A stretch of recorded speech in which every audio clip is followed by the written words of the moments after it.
Yeah, in next three lectures, we are going to spend some time learning about sorting. Sorting is something which many of us have already done, as well as many of us are aware of some of the algorithms. But then there are intricacies in each algorithm. And when we look at the sorting algorithms in a unified way together, that gives you certain insights into how different sorting algorithms are constructed or designed.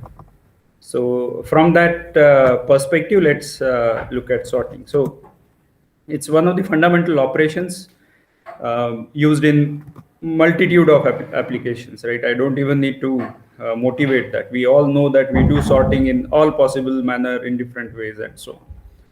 So we typically talk about elements to be stored in some increasing order, right, or decreasing order, but yeah, both are equivalent. And there are some methods which work with duplicates, a few which do not, and we might have to make them work and so on, right? So for example, in case of BSTs, we have seen that if you have duplicates, it might become a little difficult to give certain guarantees on complexity. um, if there are duplicate elements in the input and the order of these duplicates remains the same in the output, then such sorting algorithms are called as stable. um, and this might be very useful in some cases, because when the elements are the same, you might want to retain the ordering amongst them for faithful,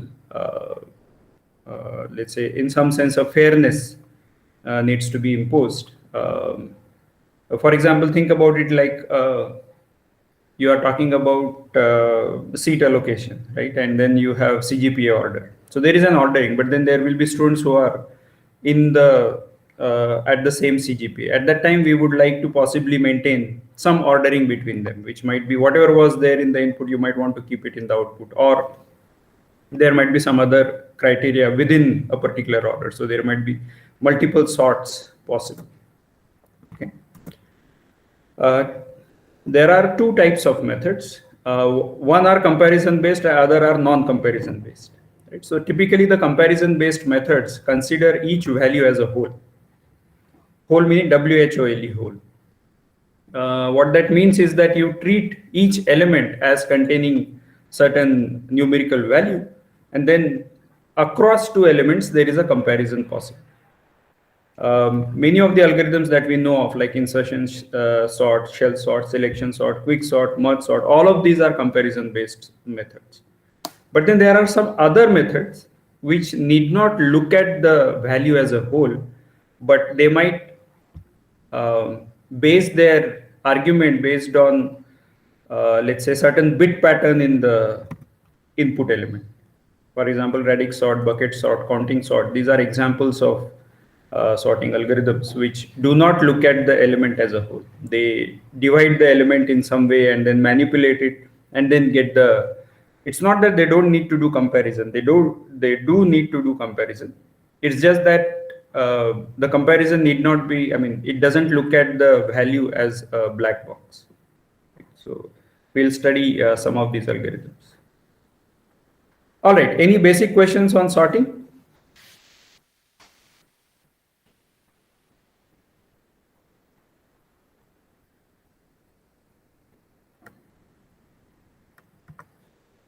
Okay, so by the way, thank you for joining at 8 o'clock.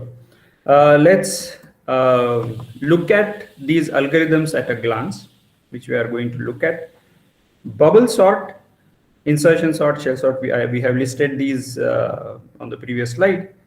There are worst case complexities possible along with many of these algorithms, and typically the worst case complexities range from n log n to n square. In fact, one of these two. So bubble sort, insertion sort, shell sort, selection sort, as well as quick sort. These are all having worst case complexities quadratic in n. But there are sorts like heap sort as well as merge sort, and heap sort definitely we have looked at, but we'll have a quick relook at it. These are n log n in the worst case complexity. And then there are non-comparison based sorts on which, the comparison since we do not look at the value as a black box, we might have to design it in a slightly different parameter, in this case alpha, where alpha might be number of buckets which might be present in your design and implementation design. When you look at the average case complexity, and why average case complexity comes into picture, especially for sorting, is because of the numerous applications which use sorting.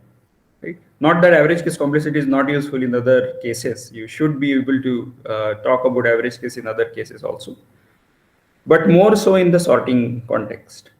It turns out that some algorithms continue to remain order n square even in the average case, which means that they are designed in such a way that there are some sort of two loops which are going to be required. For I, for j, both go from 0 to n and so on.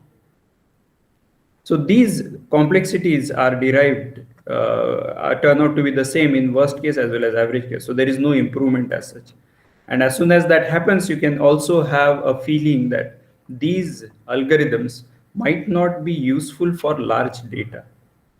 These algorithms can get used quickly if you want to just sort a few numbers, right? Let's say a few cards and so on. That might be useful.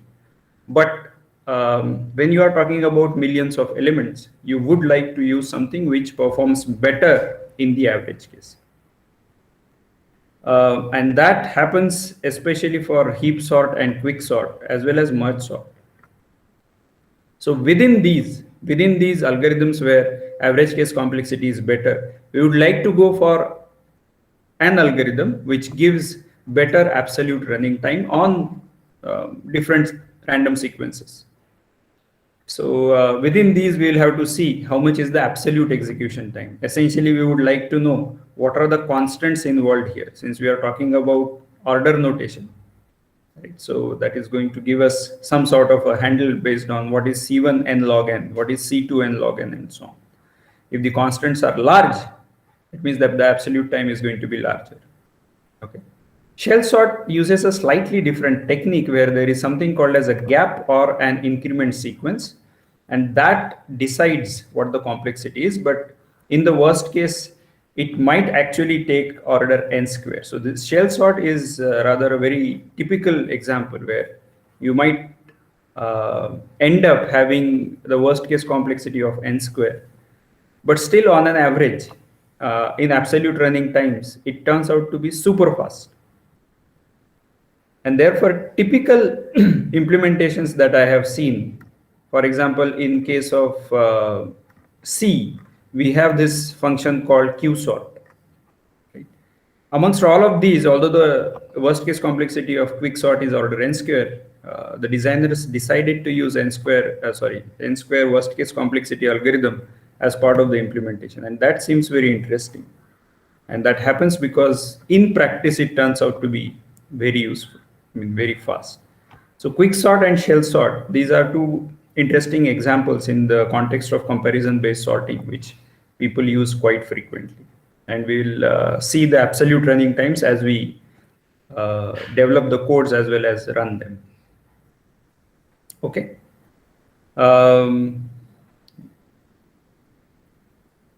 Yeah, so in quicksort, there is something called as a partitioning, which we'll have to do. And that partitioning decides how the complexity is going to be. But typically on random sequences, it turns out to be n log n. And therefore, overall, it performs well on random sequences. Okay, any questions so far?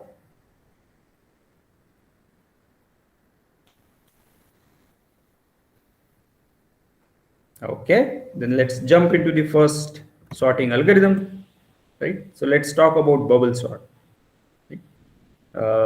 Bubble sort, the way things happen, right? So there is some water, there are some bubbles pushed into water in certain sequence, and those bubbles come one by one all the way up, right? So therefore, in a similar manner, there are elements, and then there are some elements which are lighter, and those lighter elements need to be bubbled up towards the start of the array, or if it is descending order, then towards the end of the array. So therefore, this is called as a bubble sort in that sense. And that also indicates that there is something happening with nearby elements, right? So if you talk about a water molecule versus an air molecule, these need to be checked with each other if they are adjacent.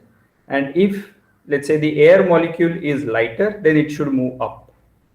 Right? In a similar manner, if there are two elements nearby, and let's say if we are sorting in ascending order, and if the earlier element is larger, then we would like to swap these two so that the positions get swapped, and therefore you get sorted sequence as far as these two elements are concerned.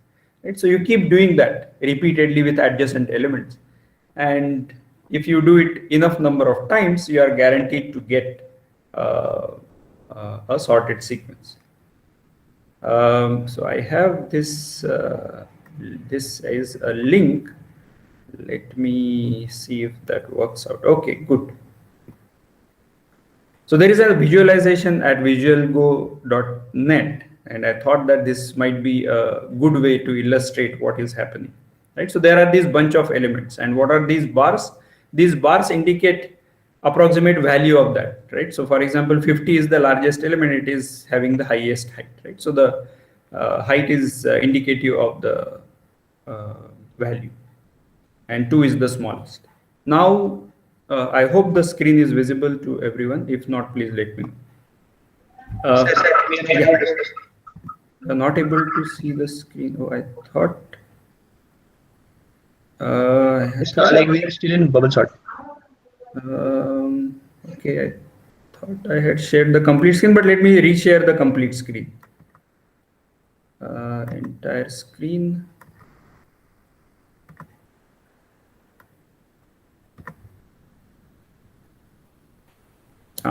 Now it should be visible.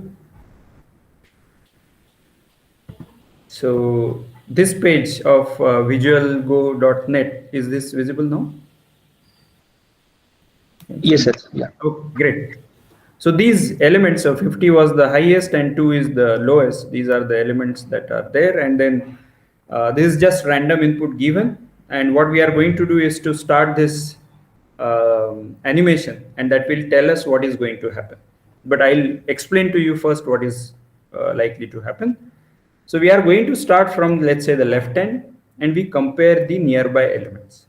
If the nearby elements are in the sorted order, then we don't need to do anything. So 3 and 44 are sorted, and therefore we don't need to do anything with respect to swapping. Essentially, the only operation that we are going to do is compare and swap. Okay. Then we go to the next pair. Again, adjacent set of elements. So we will not compare 3 with 38. We'll just compare 44 with 38.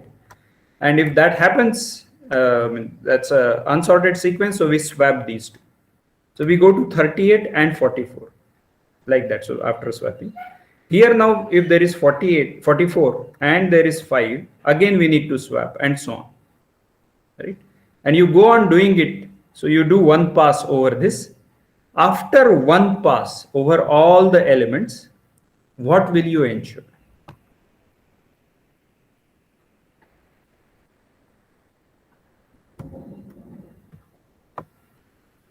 So the question is, after one pass of these adjacent comparisons and swaps, if required, what will you ensure?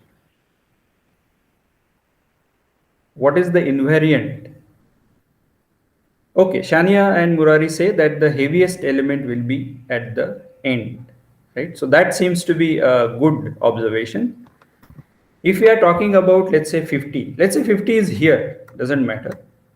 Let's say up to 50, what is going to happen is that 46 is going to be the highest, so 46 will move here, then 46 will move here, and then 46 will be compared with 50, and then it will remain like that. 46 will be here, and then 50 will be compared with 48, and 50 will come here.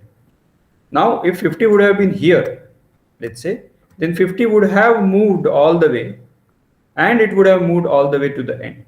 And therefore, you can guarantee that after swapping adjacent elements, the highest element has moved to its final position in the array. You can't guarantee that for more than one element. You can construct, and as an adversary, you can construct an insertion sequence, the input sequence, such that only one element gets pushed to the end. So the guarantee is only on one element. Now, how many such iterations you might require? Because one element has moved, you don't need to really worry about n elements now. You just need to worry about n minus 1 elements and repeat this. Right? So how many iterations are required? N iterations, or you can say n minus 1 iterations, right, to be a little more precise. But yes, essentially you are going to require n square as the processing time, because in the first case you might require n minus 1 swaps, then n minus 2 swaps, n minus 3 swaps, and so on, and sigma n minus 1 or sigma n is essentially going to be order of n square. Right? So that gives you a feeling of what all is happening. Okay, let me switch back to the slides. Okay, so let's understand this. So we compare the adjacent values and swap if required. So this is the only operation that is given to you, right? And we need to do it possibly n minus 1 iteration times. The invariant is that after ith iteration, I largest elements are at their final places. Okay. There is one small observation about bubble sort which might not happen in other algorithms, is that the element might move away from its final position in the intermediate stages.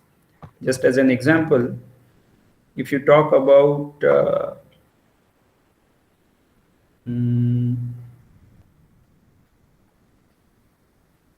okay, I think it might be easier to, I think that doesn't happen there. So let's say that there is a reverse sorted array, right? So 3, 2, 1, 0. Let's say it's a 4 element array.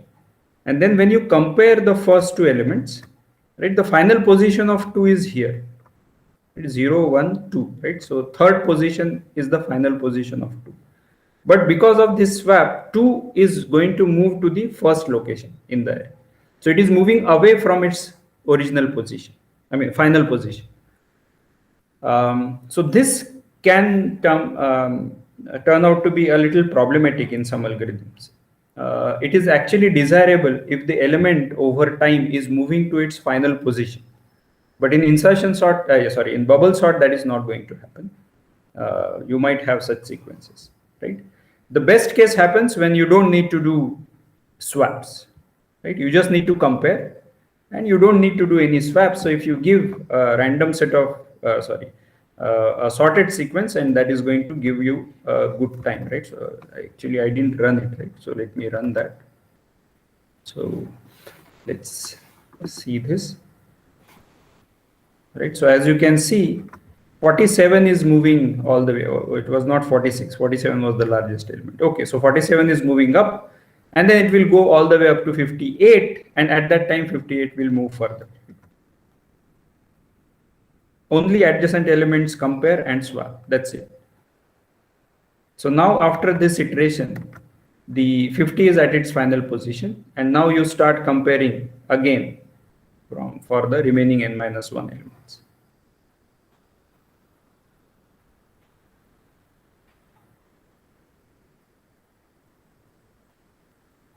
Right. So as you can see, the last part is already sorted, so nothing more is going to happen.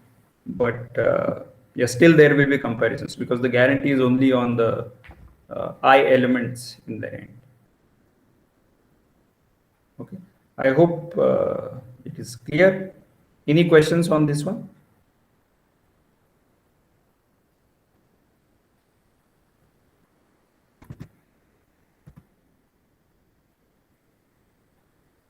I know it was very interesting to look at the visualization, but yeah. Okay, we'll move ahead from here. So the good case is when the array is sorted. For example, the way it is going to finally appear. If the array is sorted, we compare the elements, and then we don't swap them, right? So that is the best case that can happen. Right? Now, if that is the case, what will be the complexity of the algorithm in the best case?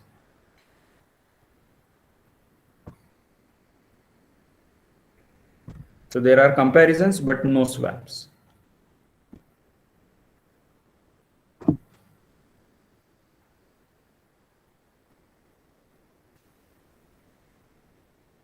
Okay.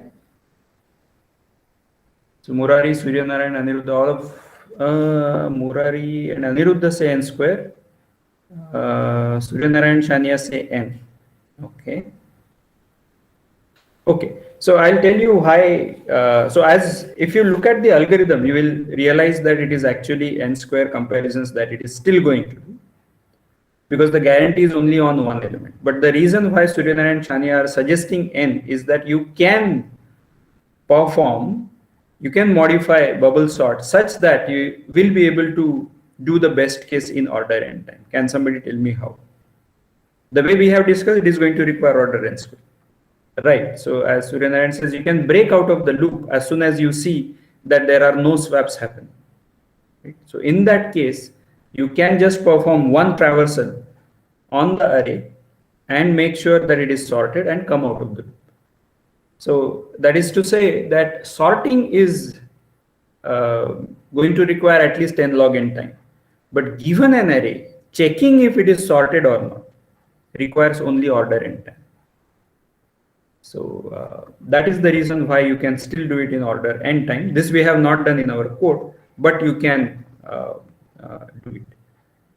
Okay, so let's go back to the slide. So that becomes the best case. The worst case happens when there are maximum number of swaps possible, which usually happens in the reverse sorted order in many algorithms actually, n-1 plus n-2 and so on. So by the way, somebody might say that, oh, then why don't we just take care of the worst case in a different way, that you can swap only the, zeroth element with n-1th element, and then first element with n-2th element, and so on, and that can be done in order n time. That is true, but this is the worst case. I mean, you can construct other worst cases which are still order n square. Right? There might be a few swaps possible, so you'll have to still check that it is in that order, in that approximately reverse sorted order, right? So that also needs to be checked. Therefore, the complexity continues to remain order n square in the worst case, right? So let's look at the, well, we'll write the code, but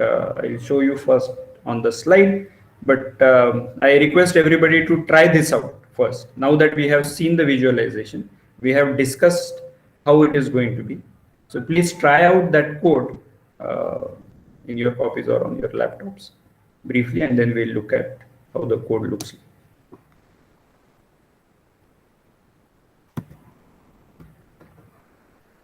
Aniruddha says that will work only for the fully sorted. Breaking out of the loop, yes, that is correct. But we are talking about the best case. So best case is that there is no adversary. Actually, there is maybe the adversary is replaced with your parent. That parent is going to make your life as easy as possible. So the best case is going to be given by your parent, that okay, let my child's algorithm not do too much work, and therefore I'm going to give a fully sorted array. So that was the best case. Both the best case and the worst case are not common. The best case and the worst case are not common, and therefore you should not base your judgment on only the best or the worst cases, right? For example, I mean, there are days when things happen badly with us or things happen very well with us, right? But those days are few. Usually the day goes as average day, right? Some small positives, small negatives, and so on, right? So that average case is more common. Of course, some of you are lucky. So best case might be happening more often with some. All right. Any other concerns before we look at the code?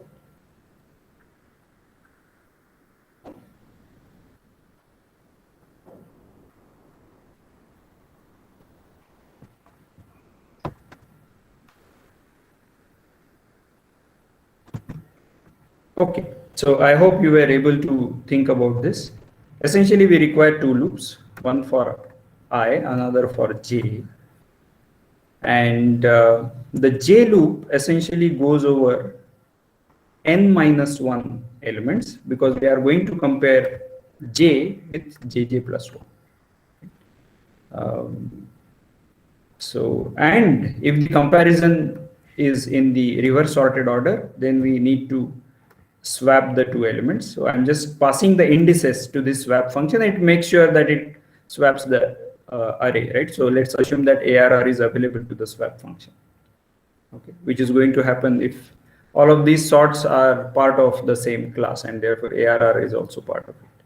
Note that this particular inner loop and the body of the loop do not use I at all. Right? It's only adjacent elements which are getting compared. Okay, and that indicates that we are just repeating this J loop multiple number of times, and that is what we were doing in case of bubble sort. So in some algorithms, in some applications where accessing arbitrary or far away elements is complex, accessing far away elements is complex or expensive, but accessing nearby elements is fast, bubble sort might turn out to be a very good algorithm. Right? Yeah, I'm just going to modify it a little bit. For example, you don't need to go n number of times the iteration, because if you have sorted last n minus 1 elements, then the first element, the smallest element, is anyway at its final place, right? So therefore you can go up to n minus 1. You can do better by not going all the way up to n minus 1 for the inner iteration, because the last I elements are already sorted. So you can do better in terms of J also. So you can do that. Since last I elements are sorted, I don't need to look at them. So I just need to look at n minus IM plus 1, right? So in parentheses. So that becomes another small optimization which you can do, and still the complexity continues to remain order n square despite these optimizations. Okay. All right, so that sounds to be okay. Yeah, usually what do we measure? There are two parts that we measure in comparison based sorts. One is the number of comparisons, and another is the number of swaps that are going to be required, which are anyway bounded by comparisons. Right? So as you can see, the swap is bounded by the comparison. Depending upon the comparison, you decide what is going to be swapped or not. So therefore, we can talk in terms of only the number of comparisons. In some algorithms where the complexities are the same, number of swaps might turn out to be an additional criteria which might get used. Okay. Interestingly, the number of comparisons remains the same, right? So it doesn't change across even if you make these optimizations. All right, so any questions on this bubble sort? Is the algorithm clear? I mean, of course, the algorithm is not very complicated. In fact, many of these sorting algorithms are not complicated. There are a couple of them which require some insights. All right, so let's move ahead with our second algorithm. Let's talk about insertion sort. So the way insertion sort is going to be is, let me go back to this. So that is going to be something which we do many times, right? So those of you who play cards, right, they might be using this trick. Okay, so I pick up the first card, right? So that is 7. And then I pick up the next card. Okay, that seems to be 8. So let me put that here, right? So and then let me pick up one more. And let's say that turns out to be 6. So I put it here. Now these cards are I'm putting them in sorted order for my management of cards and so on. These cards are sorted, but these are sorted only amongst the ones that I have seen, right? If I see some other card, let's say ace, I would like to put them here, right? And then the next card might turn out to be, let's say 2. Now I need to insert it at a particular place here. Right? So there is some insertion happening. That's the reason why this is called as insertion sort. And as you take the final card, let's say I will put it here, and that will give me a sorted sequence, right? So this insertion of looking at the cards and putting them at its proper place and keeping whatever you have seen in the sorted order, essentially that is insertion sort. Okay, so let's visualize it first. Insertion sort, right? So the elements are the same, and now let's look at So what we are going to do is to look at 3. It is already sorted. Right? Then you look at 44 and put it in the sorted sequence in the sorted order, which means that 44 is going to be compared with 3, and 3 and 44 are in sorted order. Then comes 38. You can start looking at it from 3 and then put it between 3 and 44, which means that the 44, since this is an array, 44 needs to move to the right. If that is the case, maybe what I could do is that I need not start comparing with 3. What I'll do is I'll start comparing with 44 and then move 44 to the right because 44 is larger, and move 38 to the left. And I go on doing it until 38 is at its final position, right? Similarly, when 5 comes, I can start comparing it with 38. Okay, 5 is smaller, so move it, swap the 2 elements. Then 5 and 44 will be compared. And since 5 is smaller, move it to the left or swap it. And then 5 is compared with 3 and it is at its right place, right? So then you get 3, 5, 38, 44, which is the sorted sequence for 4 elements, and so on. You go on doing it until you reach the end. So you have a smaller sorted sequence, which is of one size initially. It goes on becoming 2, 3, 4, and so on, all the way up to n. Okay. Any questions on this algorithm? I will visualize it first so that it becomes easier for you to understand. So, okay, so we compare 3, 44, and then 38 compared with the previous element. Then 5 is compared and then moves to the appropriate place. Right? So now 15 is getting compared, it comes at its place. Now 36 is getting compared, it comes at its place. Now 26 will be compared and it will. So the elements are shifting to the right to make space for this element. Right? As far as the remaining blue elements are concerned, those are at their final position. Those are not touched at all. Only the elements that you have looked at. And the reason why the visualization takes out 27 is because you want to shift the element. Right? So that is what we will do, but I'll just do it for some more iterations. So 2 is moving all the way up to the end, and therefore we have to be careful about the end of the array, right? So that also needs to be done. Okay, so I hope this part is clear, and let's, for that matter, go to the slide. Okay. So let's understand this algorithm in words.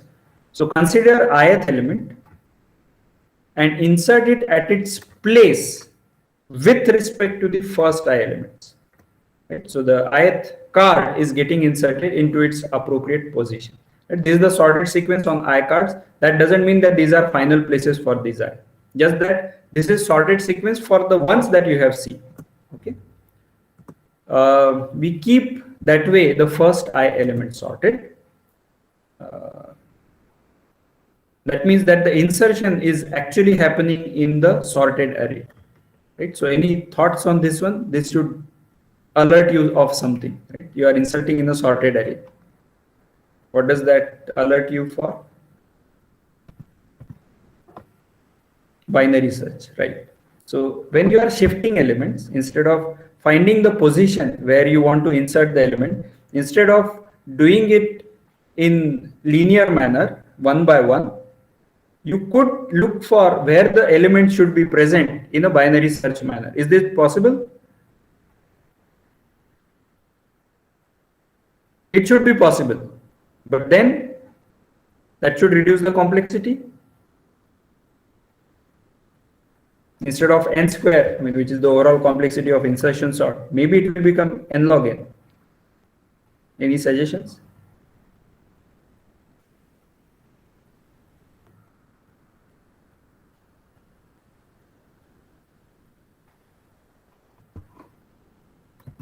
Okay, so let's look.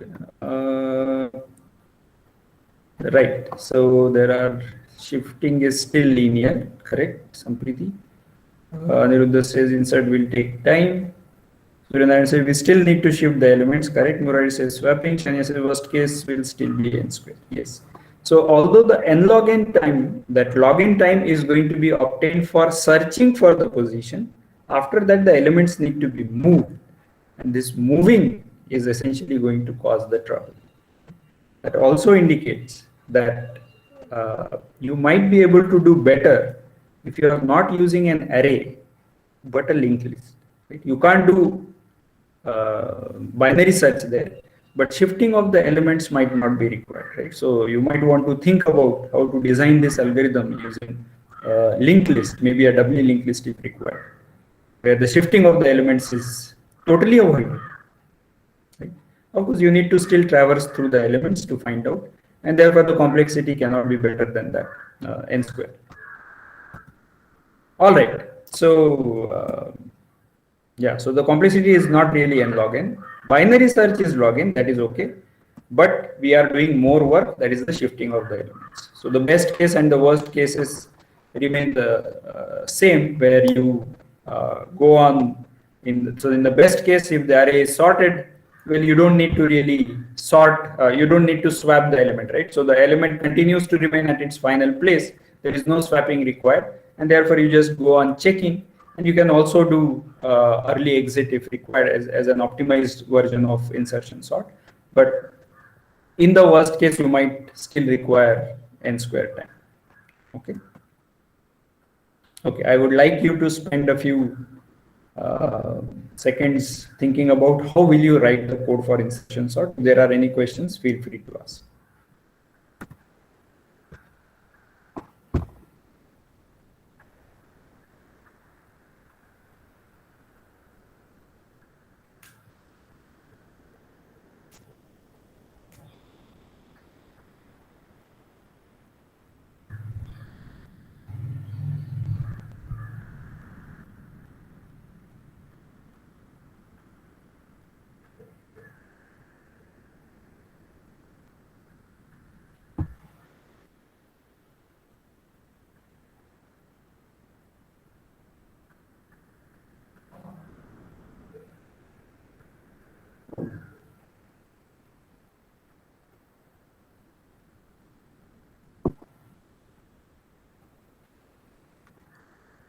Okay, I hope some of you were able to write. Let's look at the code. The code might look a little large, but compared to our bubble sort, but let's understand it a little more. So there are again two loops. The first one is the for loop that we had earlier. And then inside that, I'm going to use a while loop, doesn't matter. But essentially there are two loops, right? What I'm going to do is to find out, so the I is starting from 1 rather than 0, because one element array is always sorted, right? So that I equal to 0 is taken care of. So I start from I equal to 1, and I take that as the key, right? That is the element that I would like to insert in the I minus 1 elements which are already sorted. Okay? So I need to compare that with the previous and previous elements and move the elements backwards. So that is what starts with jj equal to I minus 1, that is the previous entry. And to guard the index against underflowing, I mean below 0, that is it goes -1, I have this condition. And as long as that is there, I compare the current element, ith element, with that jj entry. And if that key is going to be smaller, then it should be moved to the left. That means the ARR of jj should be moved to the right. So that happens using this statement where the element is moved to the right. ARR of jj plus 1 is ARR of jj. So in the first iteration, ARR of ii is going to get updated, right? Because jj is ii minus 1, so jj plus 1 is going to be ii. So ARR of ii is going to get overwritten if this condition is true, but we have saved it in key, and that is what that visualization was showing, where that element was being moved outside. Okay. And then you go on reducing the index, so you go on looking at the previous elements until you find the place where that element should be inserted. So that element should be inserted at the next entry. jj plus 1, because you have already crossed where the element should have been inserted, because you'll be comparing with the smaller element and you'll realize, okay, this is where the next entry is the one where I should be inserting the ARR of II, which is the key. So that is essentially this one. Okay. We take the ith element, we shift the elements, and the number of comparisons might be 0 in the first iteration, 1 in the second iteration, 2, and so on, all the way up to n minus 1. Shiftings might be required in the worst case, and then finally you put it at its place. Okay. Any questions on this algorithm, on this code?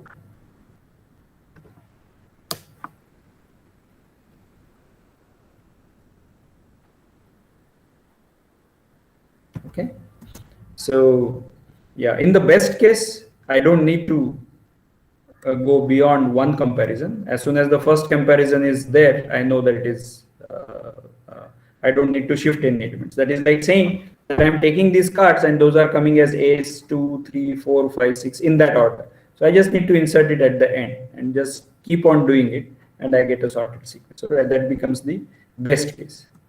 And the worst case is reverse sorted again, where you might require order n square shiftings. All right. Any questions before we look at shell sort?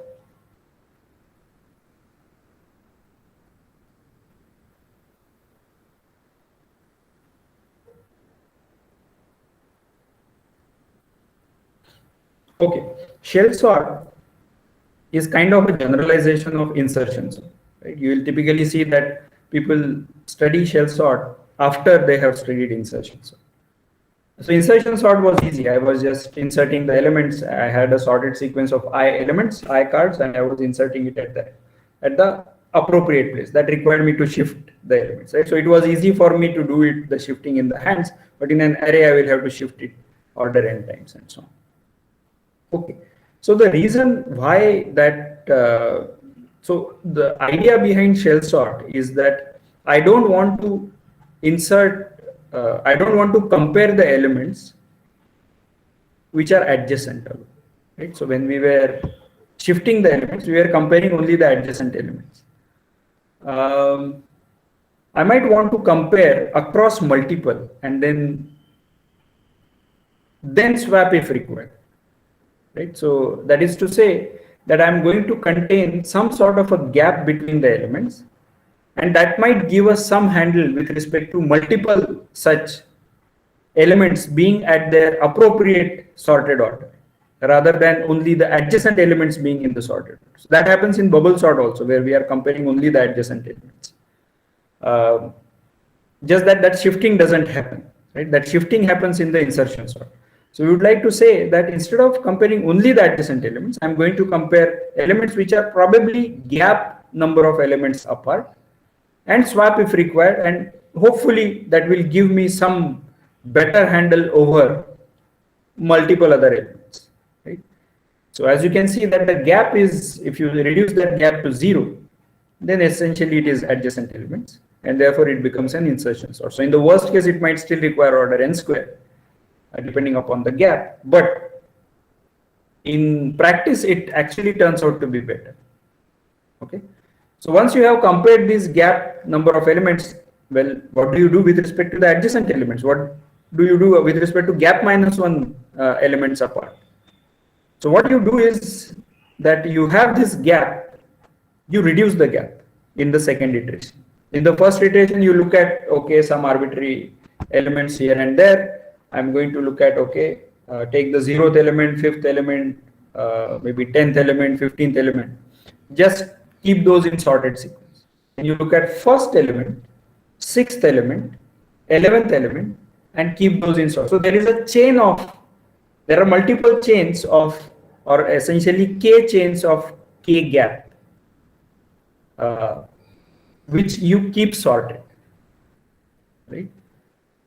Across chains, there is no ordering, but within a chain, you keep the order. So once you have done that, then you reduce the gap size. So instead of looking at k element apart, you look at maybe k by 2 elements apart. You look at k by 4 elements apart next, k by 8, and so on. Or it could be First you look at k, then k minus 1, then k minus 2, and so on. So you can reduce this gap considerably. Of course, in the final case, you will require the gap to be 0, which means that in our case, it's going to be adjacent elements. And that is anyway going to be required. Just that by comparing the elements which are far apart, you might be doing coarse adjustments into the array. And then the final adjustments you can do towards that. Right? So that is the high level idea behind shell sort. Let's look at how it looks like.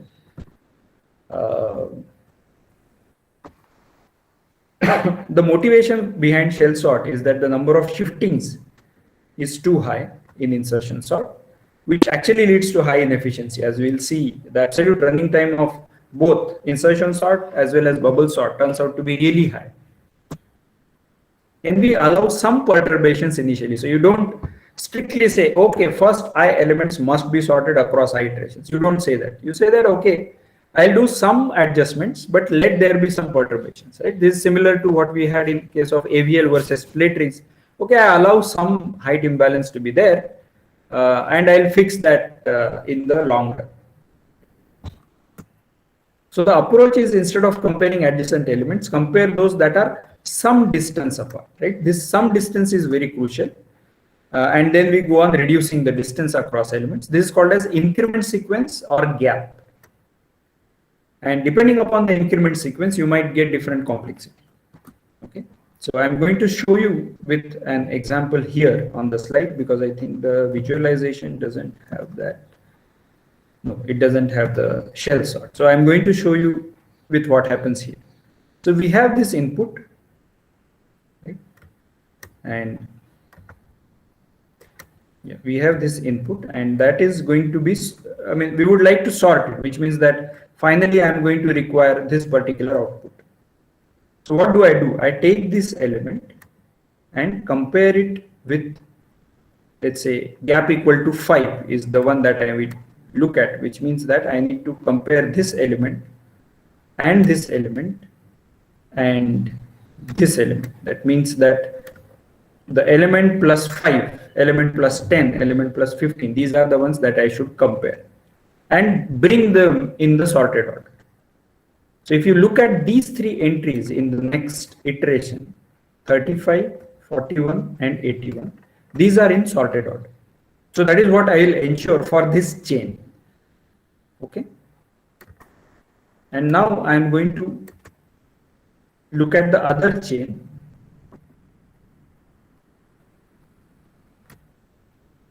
And ensure that these three elements are in the same order. So like 70, 75, and 94, right? So these are the three elements which are turning out to be in the sorted sequence. It might look a little complicated that why we are doing it in this manner, but by comparing far apart elements, we usually end up ensuring more, let's say, more elements are at their final places, right? So for example, when I am talking about, so after I have done, let's say, gap equal to 5, I can do gap equal to 3, gap equal to 1, etc. And I'm just giving some fictitious example. The gaps can be arbitrary. As long as the final iteration is with gap equal to 1, you ensure that it is sorted.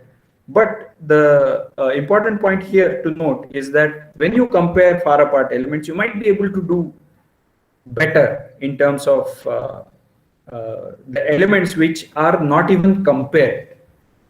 Right? So when I'm comparing 81 with 35, the elements which are in between, for example, 11 and 12, with respect to them also, I'm most probably getting some advantage. For example, 11 and 12 are here, and compared to that, 41 is at its final position.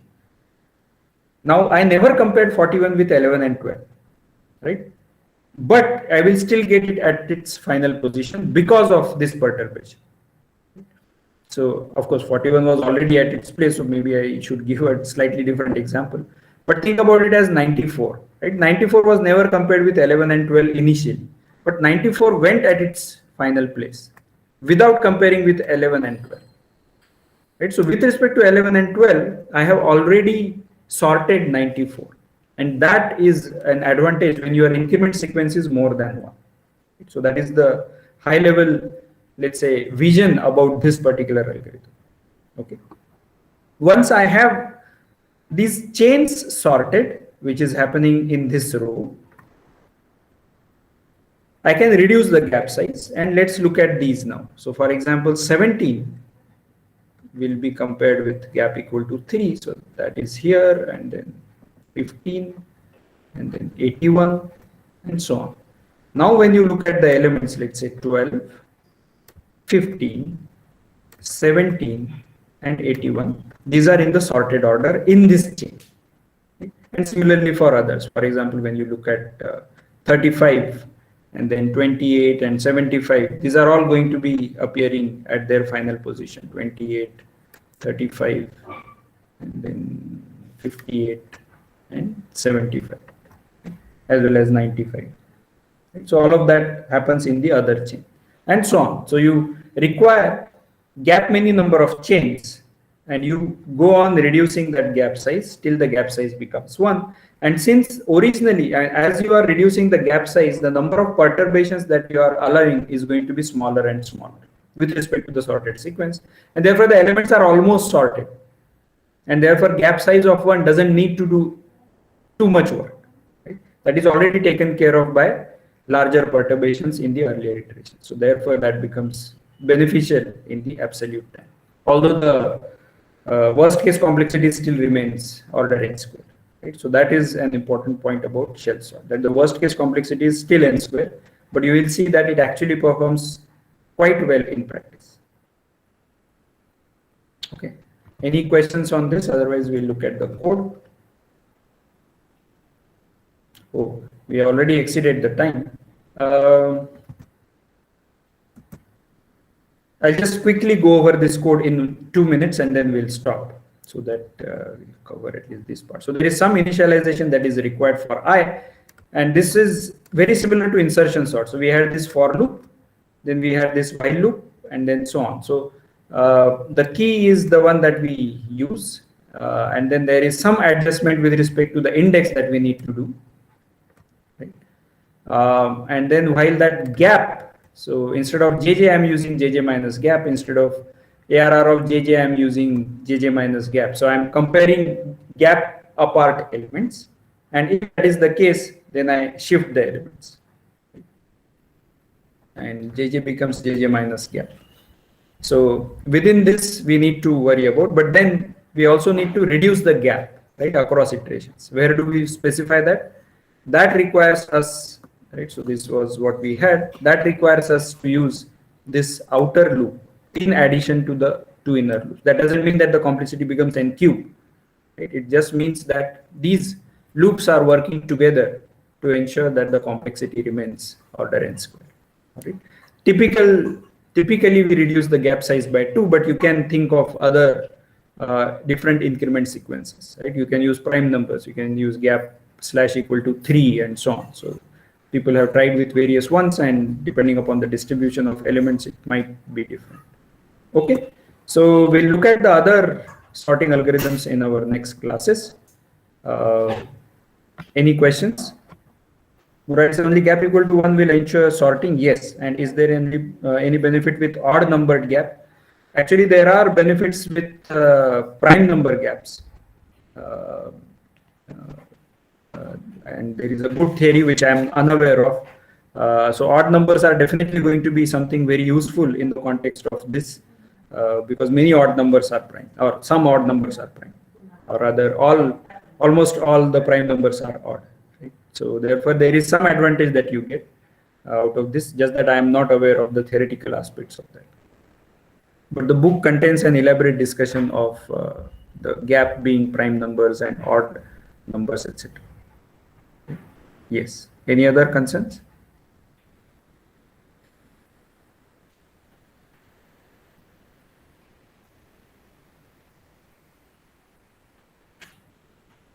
All right, then we'll stop here and see you in the next class.